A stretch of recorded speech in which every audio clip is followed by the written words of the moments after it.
नमस्कार, आप देख रहे हैं उत्तराखंड प्राइम। मैं हूं आपके साथ प्रियंका। अंतर्राष्ट्रीय योग दिवस के अवसर पर उत्तराखंड के मुख्यमंत्री पुष्कर सिंह धामी और साथ ही योग गुरु बाबा रामदेव ने हरिद्वार में पतंजलि योग पीठ पर आयोजित अंतर्राष्ट्रीय योग समारोह में भाग लिया। इस दौरान उनके साथ साथ कई लोगों ने योग करके इस दिन को खास बनाया। योग गुरु बाबा रामदेव ने नवे अंतर्राष्ट्रीय योग दिवस पर सभी का अभिनंदन करते हुए कहा कि ये अभिनंदन भारतीय सनातन संस्कृति का अभिनंदन है, राष्ट्र का अभिनंदन है, जिसे पूरे विश्व में आत्मसात किया है। तो सीएम धामी और बाबा रामदेव ने योग किया। योग दिवस पर सीएम धामी का संदेश योग शक्ति और ऊर्जा प्रदान करती है। सीएम धामी योग से आत्मा स्वरूप को जानने का अवसर मिलता है।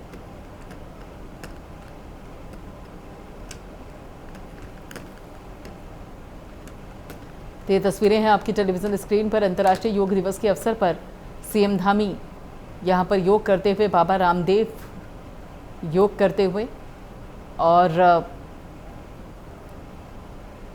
योग से आत्म स्वरूप को जानने का अवसर मिलता है। योग से कई साध हैं जो कि साधे जाते हैं, चाहे फिर वो शरीर को स्वस्थ रखना हो, मन को शांत रखना हो, या फिर अपने बारे में अंतर मन में झांकना हो। योग शक्ति और ऊर्जा प्रदान करता है। ये शब्द रहे सीएम धामी के। और योग से आत्मस्वरूप को जानने का अवसर मिलता है, ये भी कहा सीएम धामी ने। तो एक तरफ अंतर्राष्ट्रीय योग दिवस के अवसर पर जहां देश के कोने कोने में योग का आयोजन किया गया, वहीं दूसरी तरफ उत्तराखंड में भी अंतर्राष्ट्रीय योग दिवस पर योग शिविर का आयोजन हुआ, जिसमें सीएम धामी पहुंचे और योग गुरु बाबा रामदेव लोगों को योग करते हुए नजर आए। तो सीएम धामी और बाबा रामदेव ने योग किया और इस बाबत सीएम धामी ने कहा कि योग एक ऐसी शक्ति है जिससे मन भी स्वस्थ रहता है, मस्तिष्क भी स्वस्थ रहता है और तन भी स्वस्थ रहता है। योग शक्ति और ऊर्जा प्रदान करता है और साथ ही आत्मस्वरूप को जानने का भी साधन है योग।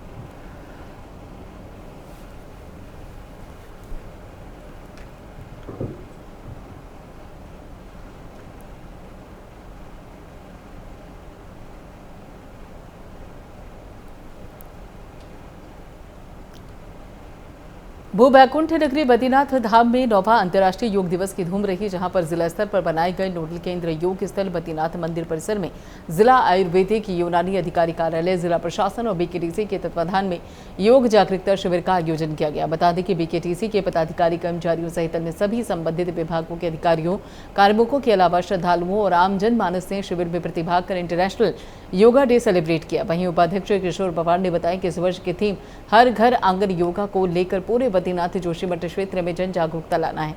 योग को जीवन का अभिन्न अंग बनाए जाने को लेकर भी हम सभी प्रतिबद्ध हैं।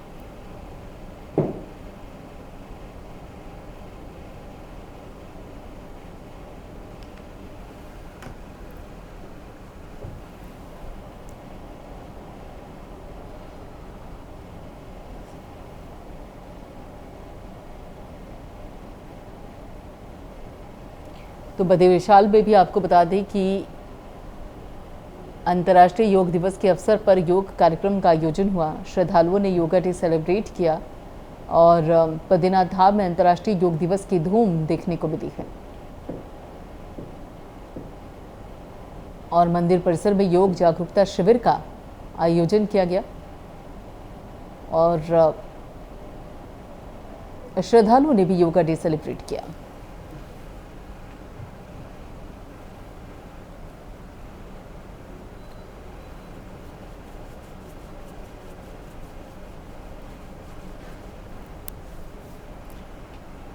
तो मंदिर परिसर में योग जागरूकता शिविर का आयोजन किया गया और इस बाबत तस्वीरें हैं आपकी टेलीविजन स्क्रीन पर।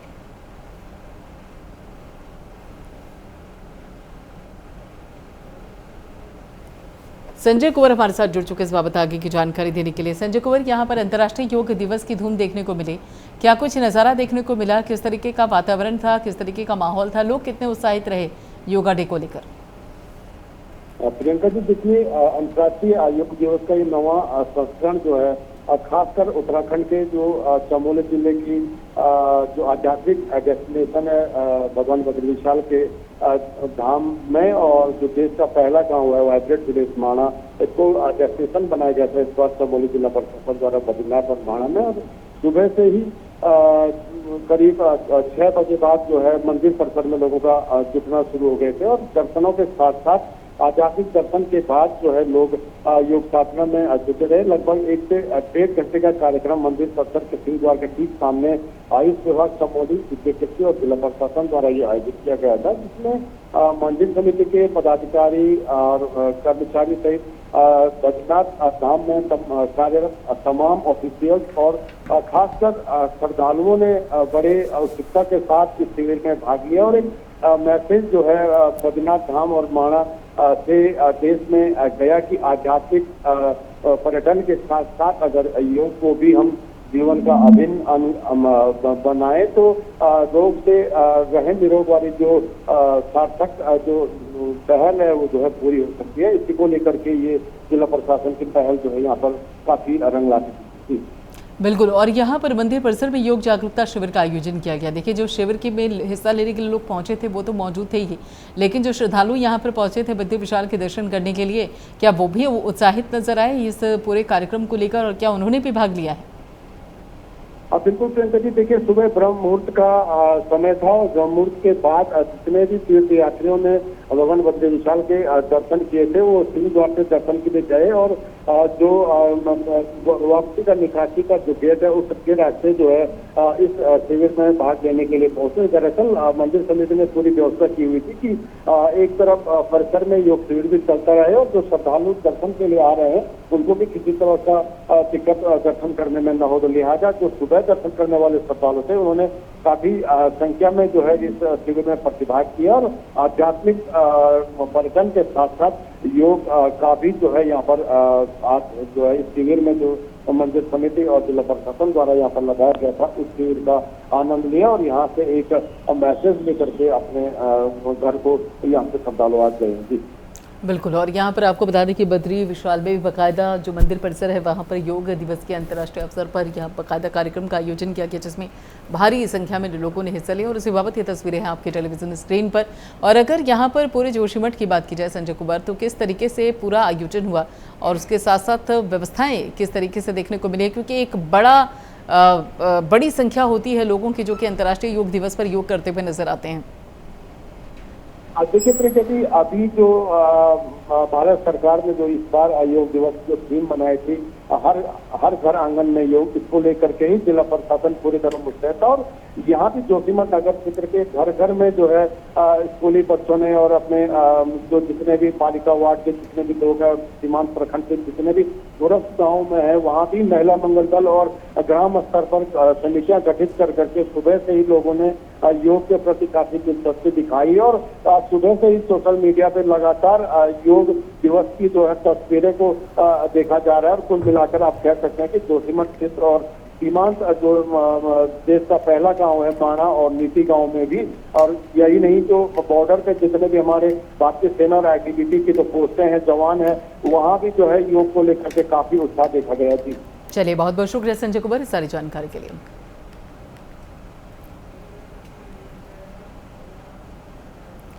उधर रुड़की में अंतर्राष्ट्रीय योग दिवस धूमधाम से मनाया गया, जहां पर पतंजलि योग समिति और भारत स्वाभिमान न्यास ने योग दिवस का आयोजन किया। बता दें कि आम लोगों के साथ ही IPL खिलाड़ी आकाश मधवाल साथ ही विधायक प्रदीप बत्रा ने योग किया। वहीं IPL खिलाड़ी आकाश मधवाल ने जनता से अपील करते हुए कहा कि लोग हर रोज योग को अपने जीवन में अपनाएं। तो रुड़की में धूमधाम से मनाया गया अंतर्राष्ट्रीय योग दिवस, लोगों के साथ ही IPL खिलाड़ी ने भी योग किया। खिलाड़ी ने लोगों से योग करने की अपील की है।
उधर प्रदेश के कृषि और कृषक कल्याण मंत्री गणेश जोशी ने अपने 3 दिवसीय गोवा दौरे के दौरान आज गोवा में अंतर्राष्ट्रीय योग दिवस पर आयोजित कार्यक्रम में प्रतिभाग कर योग किया। इस अवसर पर कैबिनेट मंत्री गणेश जोशी ने देश और प्रदेशवासियों को 9वें अंतर्राष्ट्रीय योग दिवस की बधाई दी। मंत्री गणेश जोशी ने कहा कि योग करने से बिना पैसे और दवा किए कई रोगों से निजात मिलती है और शरीर स्वस्थ रहता है। उन्होंने देश के प्रधानमंत्री नरेंद्र मोदी का विशेष आभार प्रकट किया। उन्होंने यूएनओ में योग को विश्व स्तर पर बनाने और इसे विश्व योग दिवस का दर्जा दिलाने में अहम भूमिका निभाई।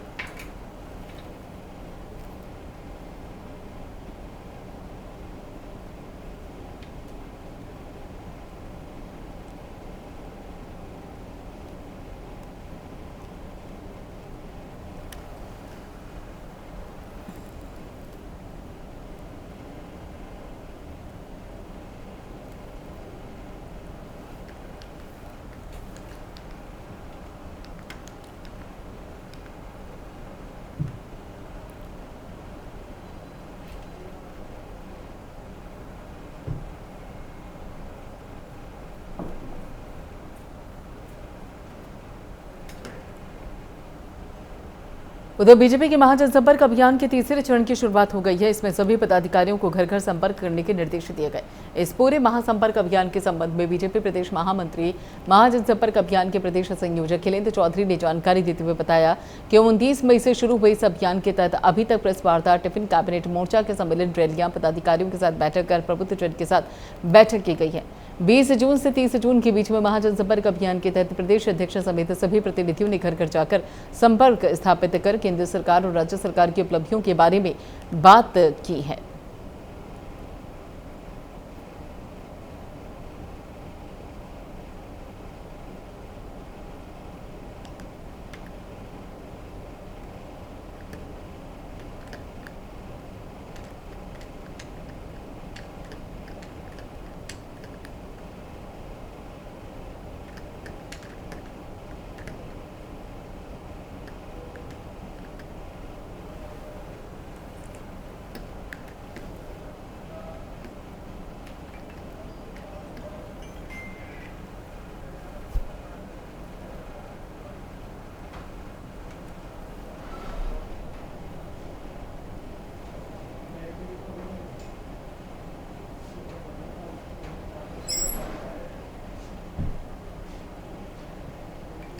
तो आपको बता दें कि प्रदेशवासियों को 9वें दिन योग दिवस को लेकर बधाई दी गई। कृषि कल्याण मंत्री ने भी कार्यक्रम में भाग लिया और उन्होंने भी योग दिवस को लेकर जहां शुभकामनाएं दी, तो वहीं दूसरी तरफ योग भी किया।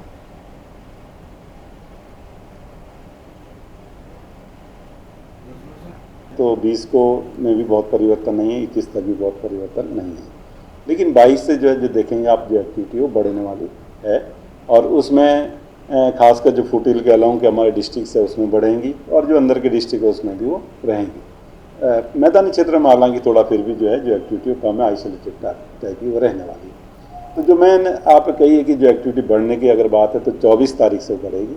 24-25 में जो है जो अच्छी रेंज है वो। उधर नैनीताल पुलिस डिजिटल मोड को लगातार बढ़ा रखी है। ट्रैफिक के चालान हो या फिर अन्य चालान ऐप या फिर ई चालान के माध्यम से नैनीताल पुलिस ने डिजिटल पुलिसिंग को बढ़ावा लगातार दे रही है। जनवरी से मई तक 15,000 ई चालान कर 60 लाख रुपए का बड़ा जुर्माना वसूल किया गया है। इसके अलावा उत्तराखंड पुलिस के ट्रैफिक आई ऐप ने भी बड़ी संख्या में चालान किए, जिसमें डिजिटल माध्यम से ही राजस्व वसूली भी की गई है। एसपी ट्रैफिक जगदीश चंद्र ने बताया कि नैनीताल पुलिस डिजिटल माध्यम से ट्रैफिक के नियमों को लागू करने की साथ ही यातायात उल्लंघन पर सख्त कार्रवाई कर रही है और इसे और अधिक डिजिटलाइजेशन करने की कार्रवाई की जा रही है। तो हल्द्वानी में डिजिटल मोड को बढ़ावा दिया जा रहा है। ई चालान के माध्यम से डिजिटल पुलिसिंग को बढ़ावा दिया जा रहा है, डिजिटलाइजेशन की जा रही है। नैनीताल ट्रैफिक पुलिस के द्वारा जो आधुनिक जो ऐप्स हैं और जो इंटरनेट का इस्तेमाल किया जा रहा है चालान की कार्रवाई में, इसमें अभी तक जनवरी से मई के अंतिम तिथि तक लगभग 15,000 चालान जो हैं इलेक्ट्रॉनिक मोड में किए गए हैं, ई चालान किए गए हैं और लगभग 60 लाख रुपए की जो धनराशि संयोजन शुल्क के रूप में जमा कराई गई है राजकोष में। इसके अलावा जो उत्तराखंड पुलिस ऐप है उसमें ट्रैफिक आई ऐप है, जिसमें कि कोई भी व्यक्ति चालान कर सकता है, उसके थ्रू भी चालान किए जा रहे हैं। इस ढंग से जो यातायात पुलिस है पूरे प्रदेश में और नैनीताल जनपद में खासकर इलेक्ट्रॉनिक मोड को बढ़ावा दे रही है।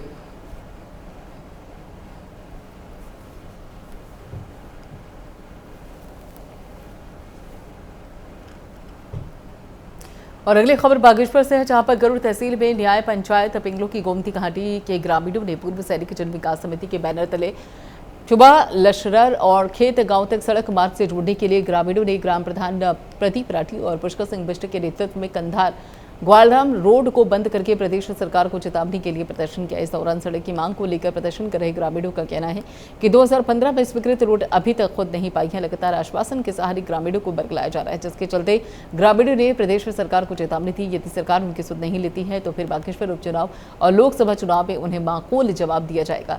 सड़क की मांग को लेकर ग्रामीणों का प्रदर्शन 2015 में स्वीकृत रोड अभी तक खुद नहीं पाया है। ग्रामीणों ने प्रदेश सरकार को चेतावनी दी है, लोकसभा चुनाव में माकूल जवाब दिया जाएगा।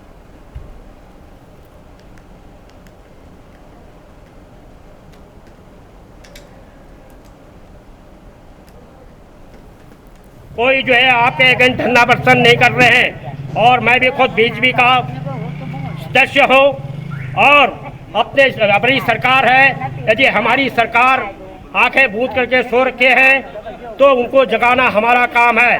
हमने अपनी आवाज़ उठानी है।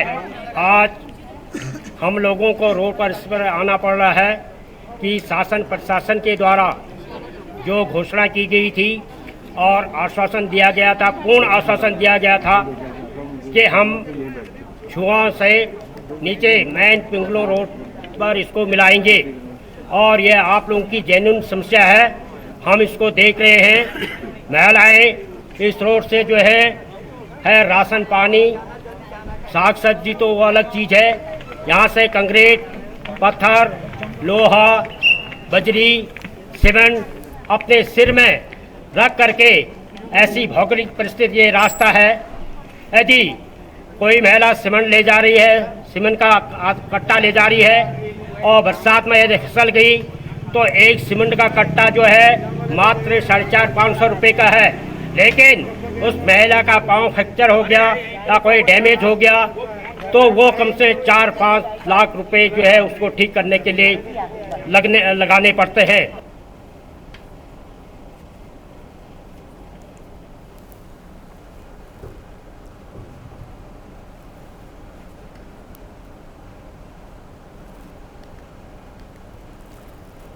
हल्द्वानी में प्री मानसून के साथ ही प्रशासन मानसून की तैयारी में जुट गया है। जिलाधिकारी वंदना सिंह ने सभी लैंडस्लाइड जोन और संवेदनशील स्थानों पर जेसीबी पहुंचाने के निर्देश दिए। इसके अलावा मानसून की तैयारियों को लेकर अधिकारियों को 24 घंटे अलर्ट पर रहने को कहा। जिलाधिकारी वंदना सिंह ने बताया कि जिला प्रशासन बाढ़ चौकियां स्थापित किए जाने से लेकर सभी डेंजर पॉइंट और भूस्खलन वाले स्थानों को चिन्हित कर सरकारी मशीनरी को समय पर पहुंचा दिया गया है। साथ ही जिन इलाकों से संपर्क टूटता है वहां पर खाद्यान्न और रसद सामग्री के समय पर पहुंचाने के निर्देश दिए गए। तो हल्द्वानी में मानसून को लेकर प्रशासन अलर्ट, संवेदनशील जगहों पर जेसीबी पहुंचाने के निर्देश और खाद्यान्न और रसद सामग्री पहुंचाने के भी निर्देश दिए गए।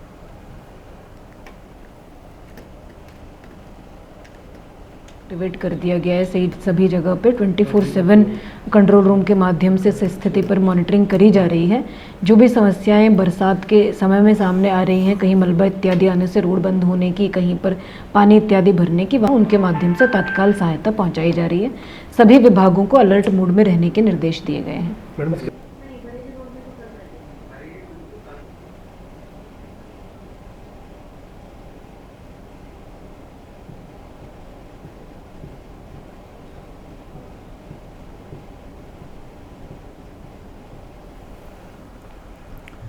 उधर डोईवाला में 5G नेटवर्क लाने वाला जियो पहला एकमात्र ऑपरेटर बन चुका है। डोईवाला में विधिवत रूप से जियो 5G नेटवर्क की शुरुआत करने वाला डोईवाला उप जिलाधिकारी शैलेंद्र सिंह नेगी ने डोईवाला की जनता को बधाई देते हुए कहा कि 5G नेटवर्क आने से डोईवाला को औद्योगिक रूप से विकसित और समृद्ध होने में सहायता मिलेगी। साथ ही साथ स्थानीय लोगों के व्यापार व्यवसाय में भी इजाफा होगा। उप जिलाधिकारी ने जियो के अधिकारियों से बात करते हुए कहा कि डोईवाला के दूरस्थ पहाड़ी क्षेत्रों में जहां पर मोबाइल कनेक्टिविटी कम है वहां पर भी जियो का विस्तार किया जाए, जिससे कि वहां की जनता को भी अच्छी बात बेहतर नेटवर्क सुविधा के साथ ही मोबाइल सेवाओं का लाभ मिल सके।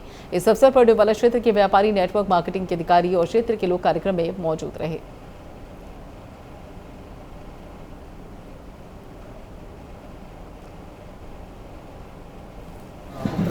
10 छोटे शहरों में आज जियो द्वारा जो है 5G फाइबर और जियो दोनों का जो है लॉन्चिंग की गई है। इस अवसर पर डोईवाला में मैं भी उपस्थित रहा, तो मैं बधाई देता हूँ और जियो टीम को और साथ में क्षेत्रवासियों को कि उनको एक अच्छी कनेक्टिविटी जो है मिलेगी।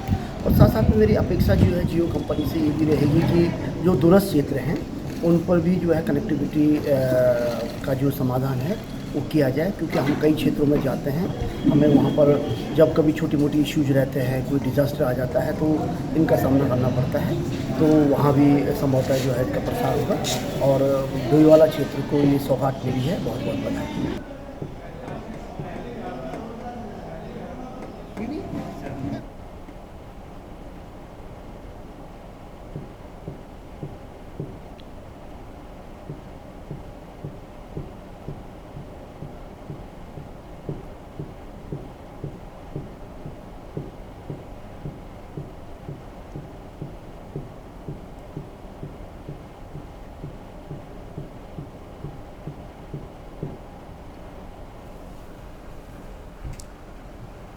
चलिए फिलहाल लेते हैं, बाकी खबरों के लिए आप जुड़े रहिए प्राइम न्यूज़ के साथ।